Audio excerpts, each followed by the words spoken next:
सबको जय मसीह की दोस्तों। प्रभु यीशु मसीह आप सभी को आशीष दे, स्वस्थ रखे और सुरक्षित रखे। दोस्तों, आज हम जो आपको कहानी सुनाने जा रहे हैं उसका शीर्षक है खुद की पहचान ही परमेश्वर की पहचान है। कहानी की शुरुआत हम हमेशा की तरह एक वचन से करेंगे। तो आज का जो वचन हमने लिया है वो लिया है पहला कुरिन्थियों उसका 3 अध्याय उसकी 16वीं आयत।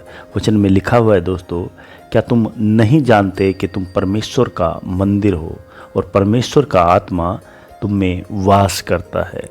तो चलिए दोस्तों, इस वचन के साथ में हम कहानी की शुरुआत करते हैं।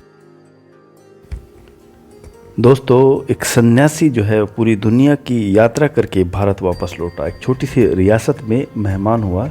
उस रियासत का जो राजा था वो जाकर सन्यासी के पास में गया और उनसे कहा कि महाराज, काफ़ी दिनों से मेरे मन में एक प्रश्न चल रहा है। काफ़ी टाइम हो गया, 20 साल हो गए मेरे मन में जो है क्वेश्चन चल रहा है, लेकिन मुझे उसका जवाब जो है अभी तक नहीं मिल पा रहा है। क्या मैं आपसे वो प्रश्न पूछ सकता हूँ? क्या आप मुझे उसका जवाब दे सकते हो? तो स्वामी ने कहा, निश्चय दूंगा। आज तुम खाली हाथ नहीं लौटोगे, पूछो क्या पूछना चाहते हो। उस राजा ने कहा, मैं परमेश्वर से मिलना चाहता हूँ। समझाने की कोशिश मत करना, मैं सीधा मिलना चाहता हूँ उनसे। उस सन्यासी ने कहा, अभी मिलना है कि थोड़ी देर ठहर कर।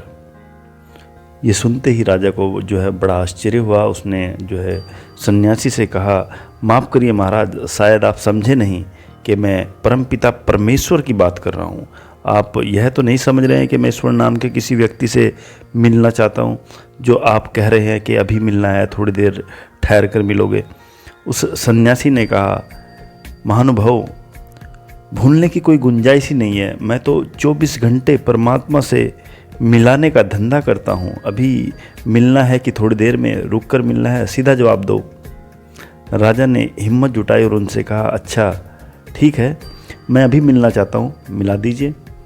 सन्यासी ने कहा, कृपया करो, इस छोटे से कागज़ पर अपना परिचय लिख दो ताकि मैं ईश्वर के पास पहुँचा दूँ और उनको ये भी पता चल जाएगा कि आप कौन हैं। राजा ने लिखा, अपना नाम, अपना महल का परिचय, अपनी उपाधियाँ और उनको दे दी, उस सन्यासी को दे दी। वह सन्यासी बोला कि महाशय, ये सब बातें मुझे झूठ और असत्य मालूम होती हैं जो आपने ये सब कागज़ पर लिखा हुआ है। अगर तुम्हारा नाम हम बदल दें तो क्या तुम बदल जाओगे? उस राजा ने कहा, नहीं, नाम के बदलने से मैं क्यों बदलूँगा? नाम नाम है, मैं हूँ। तो सन्यासी ने कहा, एक बात तो तय हो गई, नाम तुम्हारा परिचय नहीं है, क्योंकि तुम उसको बदलने से नहीं बदल सकते। आज एक बात और बताओ, आज तुम राजा हो, कल गांव के अगर भिखारी हो गए तो क्या तुम्हारा परिचय बदल जाएगा? तुम बदल जाओगे? तो उस राजा ने कहा, नहीं, राज्य चला जाएगा, भिखारी हो जाऊंगा, लेकिन मैं क्यों बदलूंगा? मैं तो मैं ही रहूँगा। राजा होकर जो हूँ, भिखारी होकर भी वही रहूँगा। न होगा मकान, न होगा राज्य और न होगी धन संपत्ति, लेकिन मैं तो जो हूँ वही रहूँगा।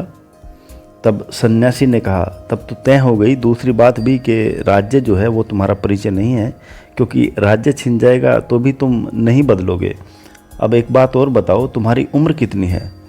तब राजा ने कहा, महाराज 40 वर्ष। सन्यासी ने कहा, जब तुम 50 वर्ष के हो जाओगे क्या तुम दूसरे हो जाओगे, या जब तुम 20 वर्ष के थे तुम दूसरे थे, या बचपन में कोई और थे? राजा ने कहा, आप कैसी बातें कर रहे हैं महाराज? उम्र बदलती है, शरीर बदलता है, लेकिन मैं तो जो बचपन में था, जो अब हूँ, 10 साल बाद भी वही रहूँगा। उस सन्यासी ने कहा, फिर उम्र भी तुम्हारा परिचय नहीं है, शरीर भी तुम्हारा परिचय नहीं है, फिर तुम हो कौन? उसे लिख कर दो, वही तो मैं जानना चाहता हूँ। परमेश्वर के पास में वही तो भेजना चाहता हूँ, नहीं तो मैं झूठा साबित हो जाऊँगा तुम्हारे साथ साथ। यह कोई भी परिचय तुम्हारा नहीं है। राजा बोला, तब तो बड़ी कठिनाई हो गई महाराज। मैं तो इन सभी बातों को जो मैंने बताई है इन्हीं को अपना परिचय समझता था, इसके अलावा तो मेरे पास में और कोई परिचय नहीं है। उस सन्यासी ने कहा, फिर बड़ी कठिनाई है, क्योंकि जिसका मैं परिचय भी नहीं दे सकता, बता भी नहीं सकता कि कौन मिलना चाहता है, तो परमेश्वर भी क्या कहेंगे कि किसको मिलाना चाहते हो। तो जाओ, पहले इन सभी बातों को जो है तुम खोज लो और ये पता कर लो कि तुम कौन हो। मैं तुमसे कह देता हूँ कि जिस दिन तुम ये सब जान लोगे या ढूंढ लोगे तो उस दिन तुम वापस नहीं आओगे मेरे पास में ये खोजने कि परमेश्वर कौन है या परमेश्वर कहाँ है। दोस्तों, अब हम आते हैं वचन की तरफ। परमेश्वर का जो वचन है वो हमसे कहता है कि हम परमेश्वर के मंदिर हैं। जिस दिन हम उस मंदिर को जान लेंगे तो परमेश्वर को खुद उसमें बैठा हुआ पाएंगे। हमें भटकना नहीं पड़ेगा उसको खोजने के लिए। आशा करता हूँ दोस्तों आप सभी को यह कहानी अच्छी लगी होगी और प्रभु आप सभी को इस कहानी के द्वारा और इस वचन के द्वारा आशीष दे। God bless you all.